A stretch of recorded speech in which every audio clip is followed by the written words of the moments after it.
Bueno, pues iniciamos la semana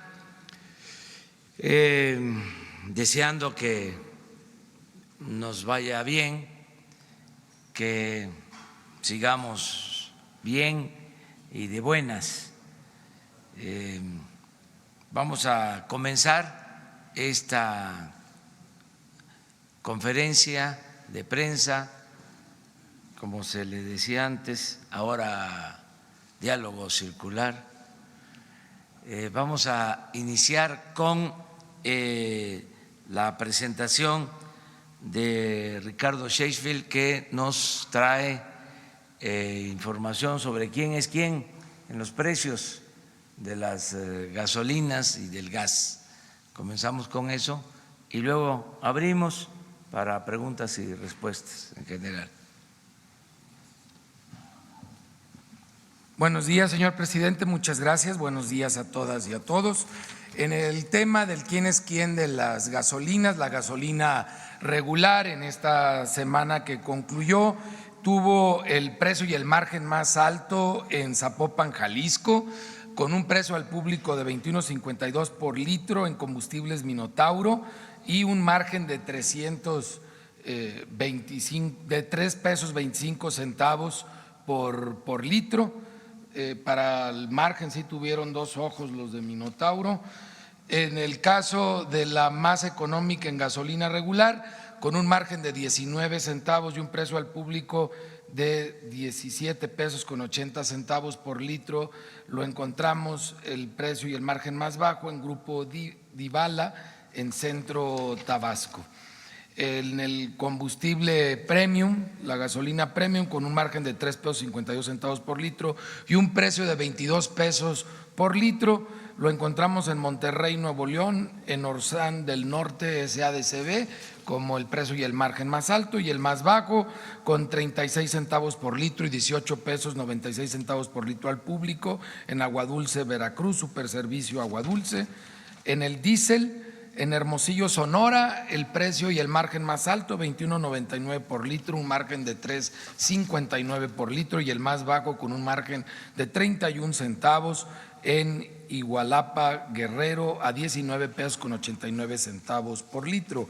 Cuando lo vemos por marcas, y aquí se puede ver el efecto de que el señor presidente tenga esta sección todos los lunes.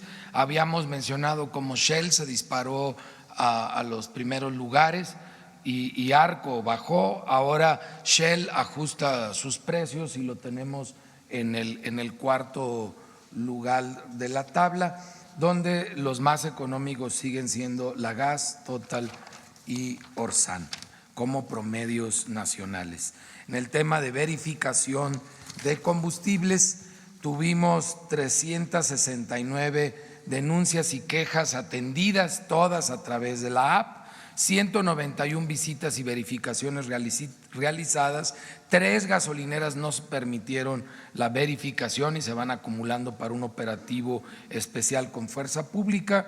9 estaciones de servicio presentaron problemas de no dar litros completos, sin que encontráramos, como ya durante varias semanas, ningún rastrillo o aditamento. Yo creo que afortunadamente los han estado retirando las estaciones de servicio, porque seguimos desarmando nosotros la bomba en la parte en la que pueden o colocan este tipo de aditamentos. Fueron 12 bombas que fueron inmovilizadas por este motivo. Las gasolineras que no se dejaron verificar fue Servicio del Centro en Irapuato, Guanajuato, Servicios Energéticos Avenida Central en Ecatepec de Morelos, Estado de México, y Estación California en Comondú, Baja California. Tenemos ya 102.159 descargas bajo los dos sistemas, el de iOS y el de Android, con muy buenos comentarios por parte de los usuarios, a quienes les agradecemos que nos siguen retroalimentando para continuar perfeccionando la app. Son instrumentos que se perfeccionan a través del uso de los consumidores y que les recuerdo es una app gratuita. Los precios registrados ya en campo que son los precios levantados a través de la app y los que ahí se reportan. Tenemos la gasolina regular más económica a 17.59 en Coatzacoalcos, Veracruz, mientras que la más cara está a 21.80 en Talpa de Allende, Jalisco.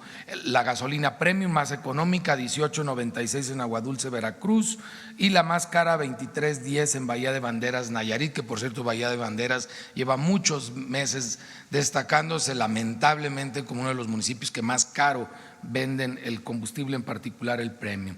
Y la gasolina diésel a 19.29 en Veracruz por litro, la más baja, y la más alta 23 pesos con 14 centavos en Churumuco, Michoacán. Nos vamos al quién es quién en el gas LP. Y en los tanques estacionarios encontramos el margen más alto y el precio más alto en Central de Gas Chihuahua, con un precio al público de 19.99 por litro y un margen de 5 pesos con 23 centavos por litro. Sigue habiendo un margen muy alto en este tipo de producto. Y el margen más bajo, 1 peso 92 centavos en Central de Abastos de Tehuacán, en Santiago Mihuatlán, Puebla, a 6 pesos 87 centavos por litro para tanques estacionarios, que también se ha destacado por tener de los precios más bajos en todo el país ya por varios meses. En cilindros de gas, que es el consumo más popular, tenemos un margen de 8 pesos con 11 centavos como el más alto del país en Los Cabos, Baja California Sur, y un precio al público de 20 pesos con 50 centavos por kilo, mientras que el más económico lo presenta Servigas en Tarímbaro, Michoacán, con un margen de 3 pesos 51 centavos y un precio al público de 14 pesos con 8 centavos por kilo.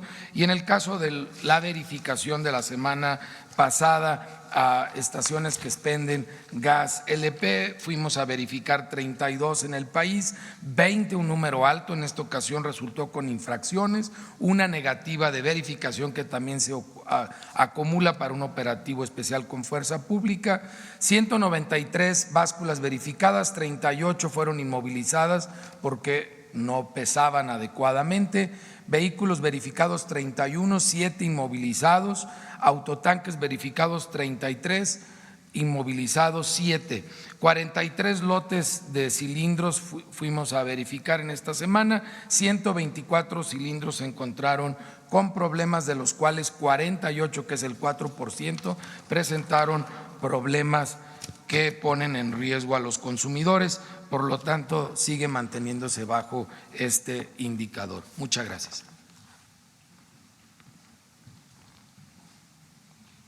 Pues esta es la información. ¿No hay nada sobre esto? No, ya quieren entrar al grano, que lo demás puede esperar, pero empezamos contigo. Ahora vamos a ir atrás, después. Repartimos. Buen día, señor presidente. Buen día, señor procurador. Urbano Barrera, del diario Ovaciones. El fin de semana nos dio buenas noticias sobre temas médicos por la adquisición de medicamentos para el cáncer en Francia, y que ya está salvada esa parte muy importante. Mi pregunta es del ramo médico. Ofrezco una disculpa porque me va a tardar como minuto y medio, pero creo que es básico el contexto. Usted ha dicho que hay vacantes en el IMSS, un déficit de médicos y un déficit de especialistas. Investigando vimos que parte de la culpa, o gran parte de la culpa, es del propio gobierno, de los gobiernos pasados, porque ellos son el filtro para evitar que lleguen los especialistas a los hospitales. Usted está enterado de que de mañana al sábado, llega la 43 edición del examen nacional para aspirantes a residencias médicas, que se conoce como ENARP, en el cual se va a hacer en 8 entidades para concursar por 27 especialidades médicas. Los médicos van a contestar 405 preguntas en español, van a contestar 45 en inglés, casi son 80,000 los que van a aspirar, pagarán 3,000 pesos por el examen, 240 millones casi en total, Pero lo grave de esto es que nada más 8,000 son los que van a poder empezar con la especialidad. Está pasando algo como lo que ocurre con el bachillerato, con la universidad, que se diseñó en el pasado un esquema para frenarlos, ¿verdad? Desde ahí. Yo hice una pequeña fórmula. Si de estos 8,000, si los dividimos en las 27 especialidades, nos da de 296 por cada especialidad. Pero si queremos cubrir todo el país, o sea, las 32 entidades, vamos a enviar a 9 especialistas por disciplina, pero si los queremos mandar a un estado como Oaxaca, donde tiene 570 municipios, nos tocaría como de a pestaña de cardiólogo, de un dedo de ginecólogo, o sea, o en el peor de los casos se van a concentrar en las cabeceras municipales, como usted dice, o en las ciudades principales. Viendo esta realidad, señor presidente, de que los gobiernos pasados crearon ese filtro para que no tengamos especialistas médicos en todo el país, yo quisiera preguntarle que si usted está dispuesto a que se duplique, al menos que se duplique los lugares para los especialistas, que se les dé también el pase automático a los especialistas que ya cursaron en este gran filtro que colocó el Estado, que tengan el pase automático a los hospitales del IMSS o de todo el sector médico, del sector salud, porque todavía no es garantía, después de que salen de la especialidad de este examen, todavía no los aceptan, los siguen rechazando y prefieren a los que se capacitaron en el extranjero. Que se transparente qué se hace con esos 240 millones nada más del puro examen, que se suspendan los contratos de 1, 3, 6 meses, por ejemplo en la Ciudad de México hay muchos médicos que ahorita se les deben 6 quincenas y no estamos hablando de Chiapas, de Oaxaca, de la Sierra de Puebla. Los médicos también piden que en el proceso de basificación que usted está anunciando, que se privilegie primero a las enfermeras, a los médicos, a los psicólogos, a las trabajadoras sociales y después al personal administrativo. Y por último, ellos solicitan que el examen nacional para aspirantes a residencias médicas ENARM, lo pueda aplicar la UNAM, lo pueda aplicar la Sedena, la Marina, que tienen un gran prestigio, nada más en la parte de infraestructura, aunque ellos participan también en el diseño. Hay el CEPEC o la Comisión Interinstitucional, que son 6 o 7 dependencias y como 40 universidades, institutos, asociaciones, ellos lo diseñan, pero que lo aplicara la UNAM, la Sedena y la Marina, porque hay antecedentes. Por ejemplo, en el gobierno de Fox ese examen se traficaba en 50,000 pesos, en el sexenio de Felipe Calderón llegó a costar hasta 110,000 pesos en el mercado negro, y los médicos ya están hartos de eso, de que exista ese freno. Todo eso lo puede checar usted en la averiguación previa de la ex-PGR, ahora de la Fiscalía 107, WEDIX, PCAJ del 2004. Gracias, señor presidente. ¿Qué opina de todo eso? Gracias. Sí, es muy buena tu pregunta y tu reflexión. Es un tema que estamos atendiendo. Yo creo que en poco tiempo, en una semana, vamos aquí a presentarles el plan que tenemos para la contratación de médicos, de enfermeras, de especialistas, porque en efecto hay vacantes. Acabo de estar en una gira este fin de semana en Yucatán, en Campeche, visitando hospitales. En el caso de Yucatán, de 4 hospitales visitados del IMSS Bienestar, en 3 no tienen pediatra. Imagínense. Y son hospitales que atienden en un porcentaje considerable a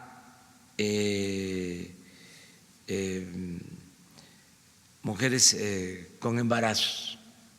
Son hospitales en donde nacen mínimo 2 niños diarios. Hay hospitales en donde nacen hasta 5 o 6 diarios, pero mínimo 2, y que no haya pediatra. Estamos hablando de el mejor servicio, porque con relación al sector salud está mejor el IMSS Bienestar. Y el que está todavía en peores condiciones es el ISSSTE. Entonces, estamos atendiendo esto, son 4 acciones que se van a aplicar de inmediato. Ya estamos trabajando, que no falten los medicamentos, que no falten los médicos y las enfermeras, que se mejore la infraestructura y que haya un proceso de regularización en todos los trabajadores del sector salud. Ese es el planteamiento en general. Yo estoy proponiendo y estamos trabajando con el secretario de Salud, con el director del Seguro, del ISSSTE, para hacer una convocatoria en el caso de los médicos y, en efecto, resolver todos estos obstáculos, todas estas trabas, facilitar que los médicos puedan trabajar en el sector público, en el sector salud. Estamos también definiendo un tabulador que implique pagarles más a los médicos y a los especialistas que trabajan en las zonas más pobres y marginadas del país. O sea que a veces los pediatras o los especialistas no quieren ir a las comunidades más apartadas porque les resulta mejor trabajar en las capitales de los estados. Además, lo cierto es que combinan el trabajo en el Seguro, en el ISSSTE, incluso en la Secretaría de Salud, con consultorios o con el trabajo que realizan en consultorios y complementan de esa manera sus ingresos. Esto yo lo considero legal y legítimo, pero también en las comunidades apartadas, donde hay más pobreza, donde se necesita más, pues se requieren los médicos y se requieren los especialistas. Entonces, una forma de estimular, de que vayan a dar este servicio social, porque aunque se les pague, es la medicina pues una profesión eminentemente humanitaria, deben atenderse primero los que más necesitan de la salud, de la atención a la salud. Entonces estamos viendo esto y yo considero que para una semana, 10 días, aquí vamos a hacer la convocatoria para contratar a más enfermeras, a más médicos, a más especialistas y resolver lo de las vacantes y ver también esto sobre los cursos o las especializaciones y los obstáculos, a qué se debe, si tiene que ver con la falta de hospitales que sirvan al mismo tiempo de escuelas para la capacitación, para la formación de los médicos, para que hagan sus especialidades, ver todo esto, revisarlo. ¿Sí? En eso estamos, pero es muy bueno tu planteamiento, muy oportuno. Por eso decidí visitar todos los hospitales, para que no me cuenten, porque no es lo mismo estar aquí, recibir un reporte, que ir y ver cómo está el hospital, el equipo, las medicinas, escuchar a los médicos, escuchar a las enfermeras, escuchar a la gente, el trato que les dan, en fin, todo esto. Yo espero que pronto vamos a mejorar mucho el servicio y por eso va a incrementarse el presupuesto de salud en 40,000 millones de pesos para que tengamos más recursos y podamos cumplir con estas 4 acciones básicas. A ver, pero bueno, tú y después, para que quedó pendiente, Jocelyn Gutiérrez y Claudia Guerrero, ¿sí? Okay. Muchas gracias, tú presidente. También, eso me acuerdo. Muchas gracias, presidente. Rafael Herrera, corresponsal de Sin Censura con Vicente Serrano. Me acuerdo. Buenos días, presidente. Rafael Herrera, corresponsal de Sin Censura con Vicente Serrano. Hace unos días usted hablaba de ética empresarial, presidente, y también ha dicho que la prensa se regula con la prensa. Déjeme pedirle su opinión sobre lo que publicó el conductor de Sin Censura, Vicente Serrano, hace unos días. Hay mano política en medios de comunicación. ¿Qué tan importante resulta para su gobierno y esta cuarta transformación separar el poder político del poder mediático? Fuera máscaras. El dueño de Animal Político se llama Gerardo Márquez Camacho y es miembro de una familia con vínculos priistas en Hidalgo, como David Penchina, y el exdirector de Infonavit, que usted mismo ha dicho que ganaba 700,000 pesos al mes, y Miguel Ángel Osorio Chong, el exsecretario de Gobernación de Peña Nieto. Debe investigarse a esta familia que presuntamente fue beneficiada durante la gestión de Penchina en Infonavit, que llevó a construir miles de casas de interés social. ¿Protegen en Animal Político a Penchina y a Osorio Chong? Con estos antecedentes, presidente, también publicamos que Animal Político es uno de los verificadores de contenido de Facebook en México.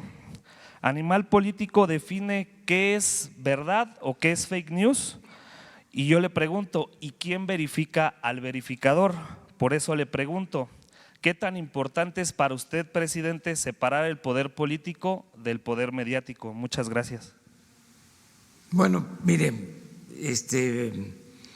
yo creo que lo importante, lo esencial es separar el poder político del poder económico. Esa fue la recomendación que me hizo uno de mis asesores, un migrante en San Quintín, que lo escuché y estoy totalmente de acuerdo con lo que me expresó hace como 2 años, año y medio, en una gira allá por San Quintín. Me dijo, licenciado, así como el presidente Juárez separó el poder civil del poder de la Iglesia, porque a Dios lo que es de Dios y al César lo que es del César, ahora la reforma que se necesita es separar al poder económico del poder político. Y es sabio el consejo, fue un buen consejo, porque lo que sucedía es que el gobierno estaba al servicio de una minoría, era un comité al servicio de grupos de intereses creados. Entonces, cuando se da la separación de poder económico con poder político, pues el gobierno representa a todos, a ricos, a pobres, a los que viven en el campo, a los que viven en la ciudad, a los que son creyentes, a los que no son creyentes, a todos los mexicanos.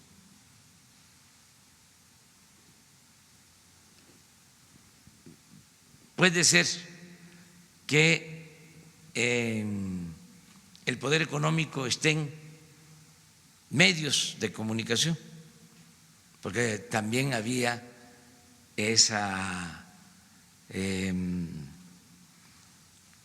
mala costumbre, no de ahora, de tiempo atrás, de que se protegían los poderes económicos con los medios de comunicación. Pero ya no existe eso, ya esto cambió y está siendo aceptado por todos. Yo no tengo presión de medios de comunicación, no tengo presión de empresas. A veces hay cuestionamientos a lo que hace el gobierno, pero esto, como lo he dicho en otras ocasiones, es normal en una democracia. Lo importante es no mezclar el poder económico con el poder político, es como no mezclar la delincuencia con la autoridad, porque ese es también otro vicio que había, el que se aliaba la delincuencia con la autoridad y no había fronteras. Imagínense en un municipio en donde el secretario de Seguridad Pública lo propuso la delincuencia, pues ya no hay ninguna garantía de seguridad para los ciudadanos. Y así era, porque en las campañas para ganar recibían dinero, era triunfar a toda costa, sin escrúpulos morales de ninguna índole. Por eso es importante la moralización del país. Entonces, ganaban y había que entregarles la Secretaría de Seguridad Pública y luego la Secretaría de Obras y luego ya de plano la presidencia municipal completa.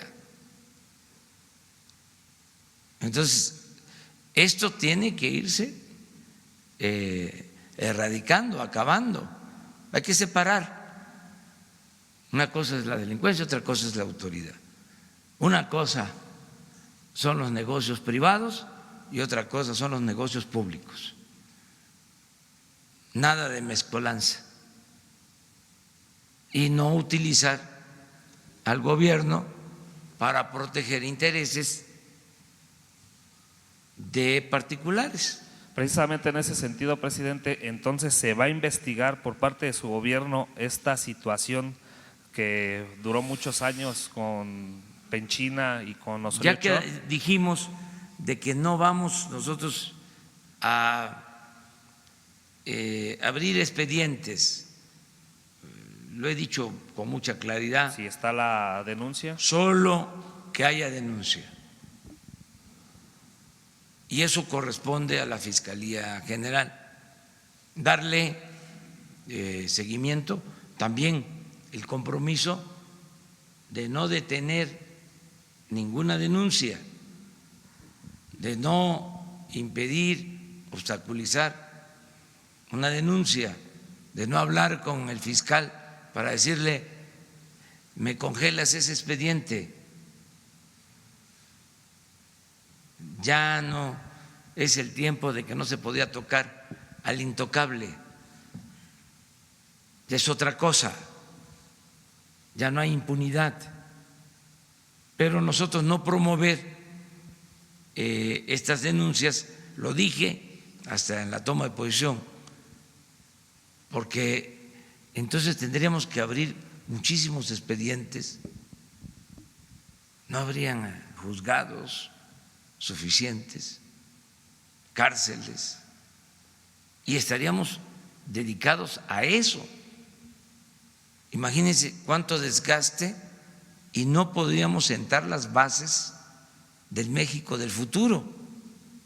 Muchos pueden decir, es que si se mete a la cárcel a los corruptos, así ya se construye un México distinto, nuevo.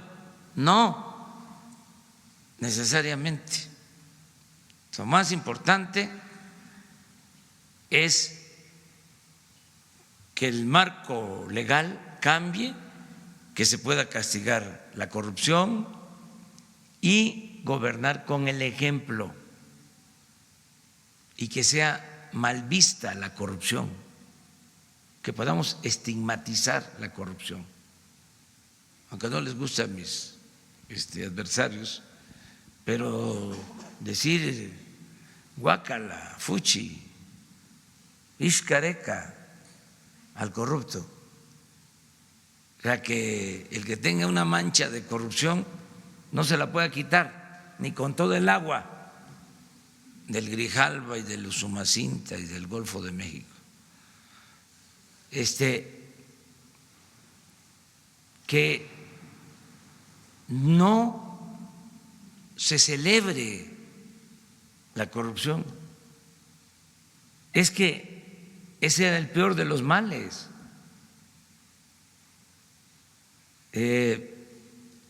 No perdían ni siquiera su respetabilidad.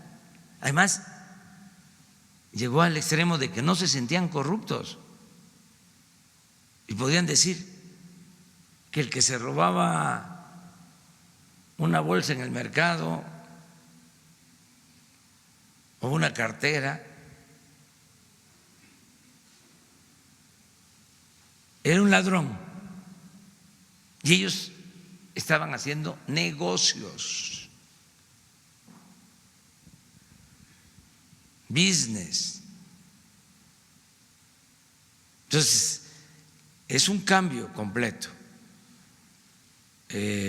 Ya no se permite la corrupción y hay esta separación de poder económico con poder político. Esto no significa que no se pueda hacer negocios en el país, claro que sí.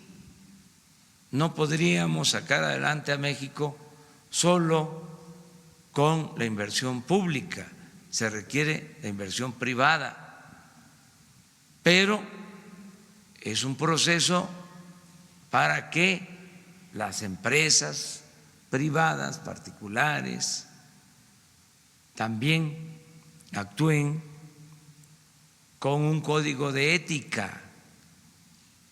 Yo les comentaba que hace poco una asociación de grandes corporaciones de Estados Unidos,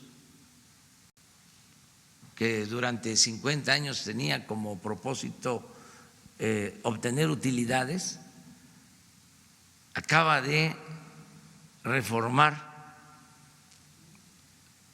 sus propósitos y en un código de ética ya establece que no solo las empresas deben de buscar las utilidades, sino que tienen que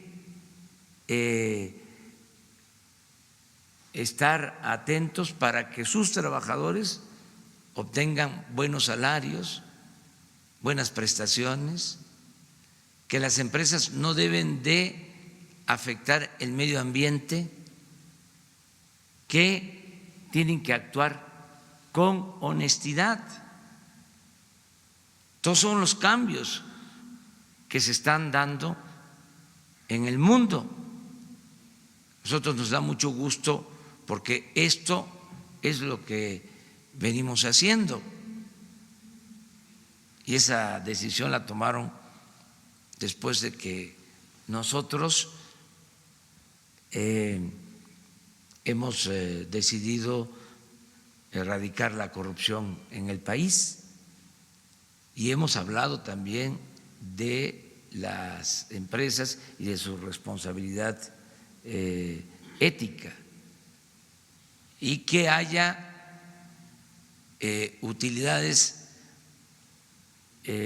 razonables, utilidades justas, no atracos, porque a veces era conseguir un contrato, hay casos documentados en donde se recibía el anticipo para vender algo. ¿Se acuerdan de los carros tanques de Pemex? Que se dieron los anticipos y nunca se hicieron los carrotanques. O sea, se quedaban con el anticipo. Y ahí está en un juzgado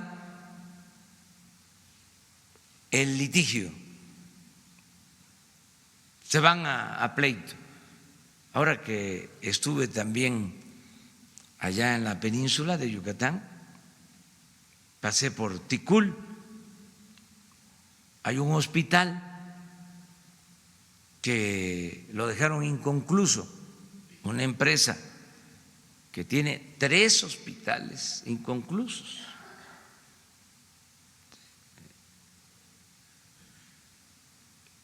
De estos contratos que daban, que les llaman APP,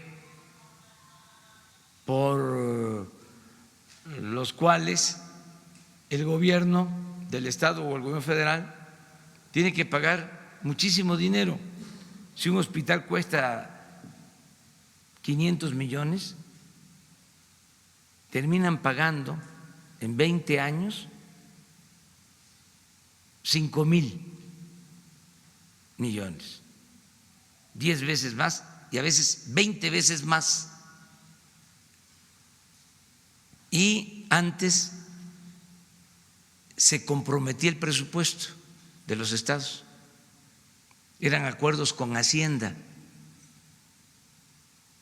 y al constructor se le pagaba año con año. Bueno, se sigue pagando porque ni modo que no pagáramos esas deudas con este sistema que establecieron en el periodo neoliberal.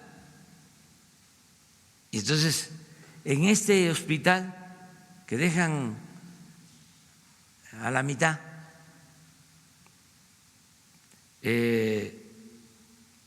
lo contrata un gobierno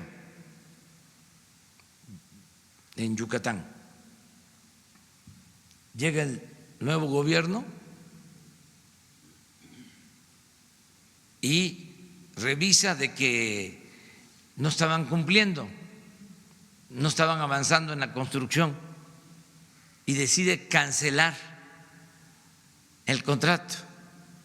Entonces ahora la empresa está pidiendo de indemnización por daños, porque se detuvo el contrato, 150 millones de pesos.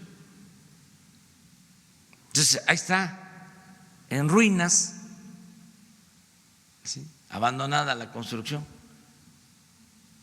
Entonces estamos buscando la manera de resolverlo, pero ahí la empresa tiene que entender de que es un abuso. Si ellos no cumplieron, estar pidiendo ahora 150 millones de pesos para reiniciar la obra. Entonces, estas cosas son las que ya no pueden seguirse dando. Acabar con toda esta corrupción. ¿Por qué se hacían estas cuestiones? Bueno, porque se negociaban en Hacienda. Los mismos de Hacienda les hablaban a los gobiernos estatales para recomendarles a estas empresas. Y así, pagando del presupuesto año con año por estas obras.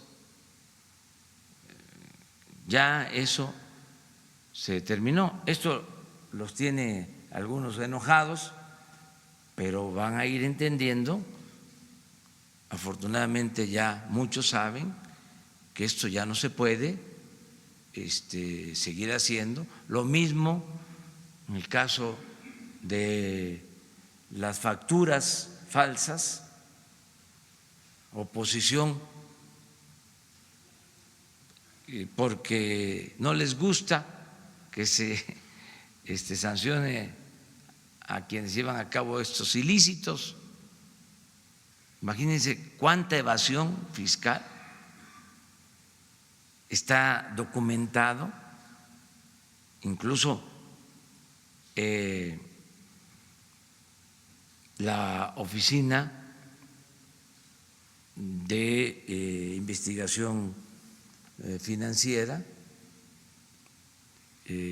ya ha presentado casos de posibles delitos por este tipo de facturaciones. Acuérdense ustedes de cuando salía un reportaje de que una empresa financiaba una campaña, iban a ver el domicilio de la empresa y era una casa modesta, pero en muchísimos casos a veces ni sabía el señor de la casa o era un trabajador. Hay pruebas de todo esto. Entonces, ¿cómo permitir que eso continúe? ¿Cómo oponerse a que sea delito grave el falsificar facturas, el que haya empresas fantasmas? Tenemos que terminar con todo eso, porque significa, entre otras cosas, evadir impuestos, menos recaudación, y entonces el gobierno tendría, como lo hacían, que aumentar los impuestos, que crear impuestos nuevos. ¿Cuál era el pensamiento, la concepción predominante en estos conservadores corruptos, tecnócratas, neoliberales? Pues era que había que cobrar más impuestos. ¿Qué fue la reforma fiscal? Pues eso, que la gente se apretara más el cinturón. ¿Cuál es la diferencia ahora? Que es el gobierno el que se está apretando el cinturón. No estamos pidiendo que el pueblo se apriete el cinturón. Así de claro, porque salían con el cuento de que era muy poco lo que se recaudaba, lo que se cobraba de impuestos en México con relación a otros países. Entonces, por lo mismo había que aumentar los impuestos.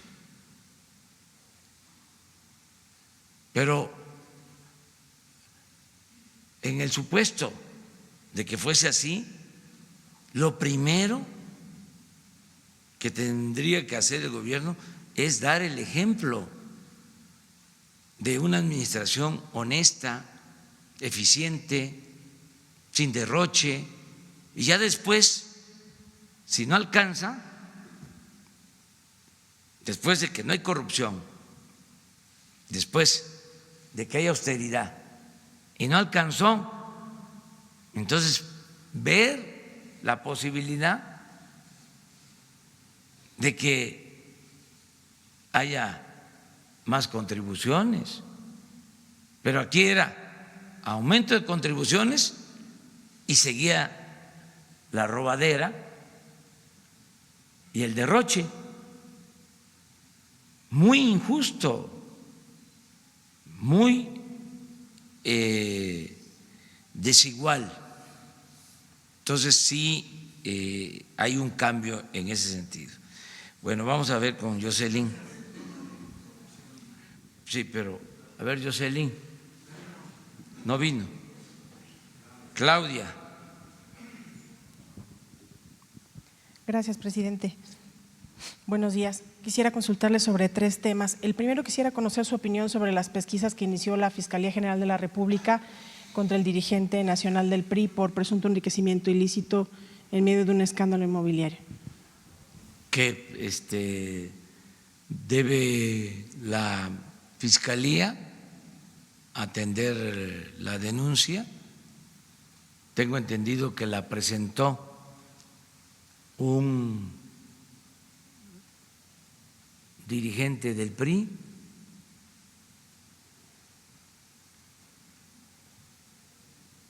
que fue gobernador de Oaxaca, Ulises Ruiz. Entonces, la Fiscalía tiene que atender todas las denuncias que se presenten de cualquier ciudadano y esclarecer los hechos. Hay que esperar a que la Fiscalía resuelva, no adelantarnos a los resultados y tener confianza en la Fiscalía. Eso es importante. Por ser dirigente de un partido de oposición, ¿cree que se pueda prestar a un asunto de interpretación de persecución política? No, porque cada vez es más claro de que nosotros no actuamos de manera perversa. Nosotros no somos como los anteriores gobiernos que usaban la Procuraduría para perseguir a los opositores o para fabricarles delitos o para protegerlos a los presuntos delincuentes. Nosotros hemos dicho muchas veces que al margen de la ley nada y por encima de la ley nadie. Cero corrupción, cero impunidad.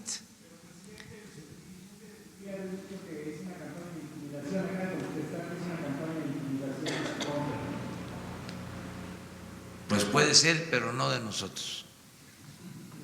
Digo, nosotros no usamos esos procedimientos. Presidente, el segundo tema que le quería plantear es sobre la elección interna de Morena. Usted sugirió la posibilidad de que la renovación de la dirigencia se diera a través de una encuesta, pero la Comisión de Honestidad del partido sostiene que ese método no está vigente porque no se contempla en los estatutos. ¿Tiene usted alguna otra propuesta? Y segundo, ¿qué responde a las denuncias de algunos aspirantes a la dirigencia en el sentido de que servidores de la nación están participando haciendo proselitismo por alguno de los candidatos? No, dos cosas. Yo no me puedo meter, fue una sugerencia que hice, eso le corresponde decidirlo a los órganos de dirección de Morena. Yo no me meto en la política interna de Morena. Di esa sugerencia con el propósito de que no haya confrontación, de que no haya enfrentamientos, pero no es más que una opinión. Y no tengo intención de meterme en los asuntos internos de ningún partido. No lo voy a hacer. Tengo como responsabilidad gobernar al país y no puedo ser jefe de grupo, de facción o de partido. Soy el representante de todos los mexicanos. ¿Y sobre el uso de servidores de la nación al interior de la… Que si actúan de manera facciosa y participan utilizando recursos o dedicando el tiempo de trabajo en el gobierno para favorecer a candidatos o a partidos, están cometiendo un delito. Y recuerdo, aprovecho para recordar que los delitos electorales son delitos graves y que existe una fiscalía electoral que atiende estos asuntos, de modo que si hay elementos y hay pruebas, que se presenten todas las denuncias a la Fiscalía Electoral. Es importante que se sepa que existe una Fiscalía Anticorrupción donde hay que llevar todas las denuncias y existe una Fiscalía Electoral y que la corrupción y el fraude electoral son delitos graves,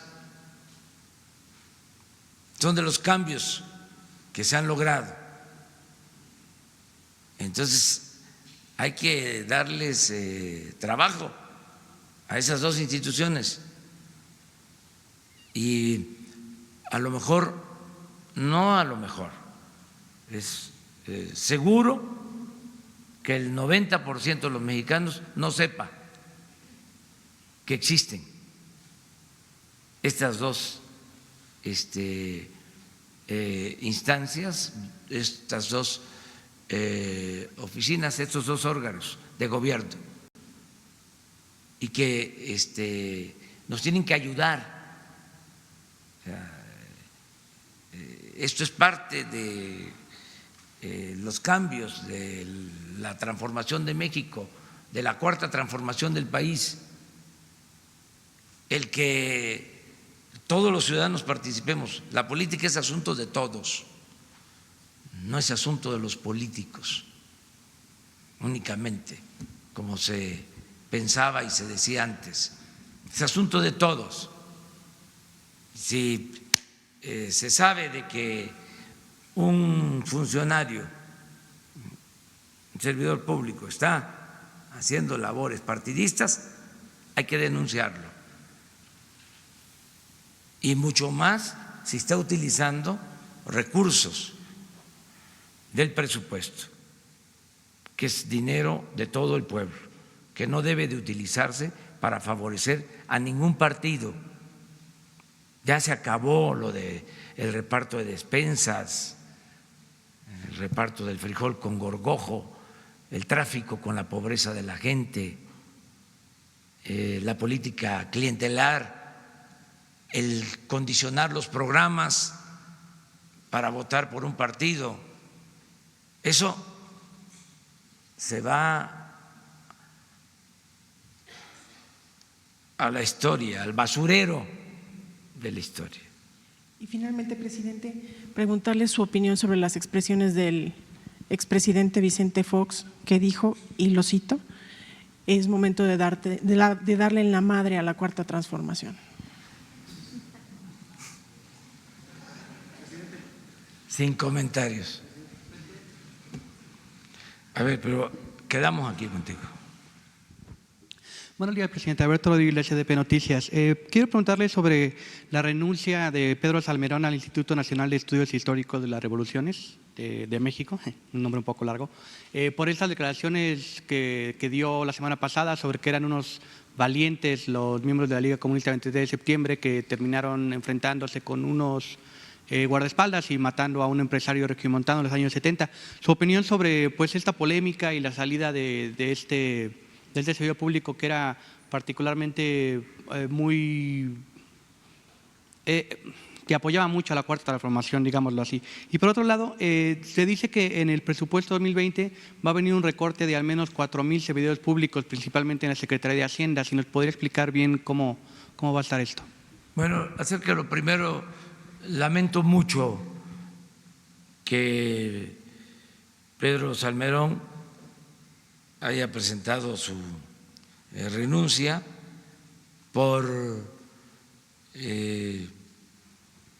un texto, ¿no?, que escribió sobre un acontecimiento lamentable que se presentó en Monterrey y que le costó la vida al señor Garza Sada. Pedro Salmerón es uno de los mejores historiadores de México.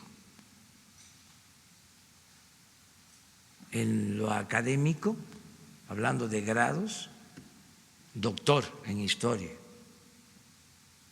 de la UNAM. Pero más que eso, es un investigador.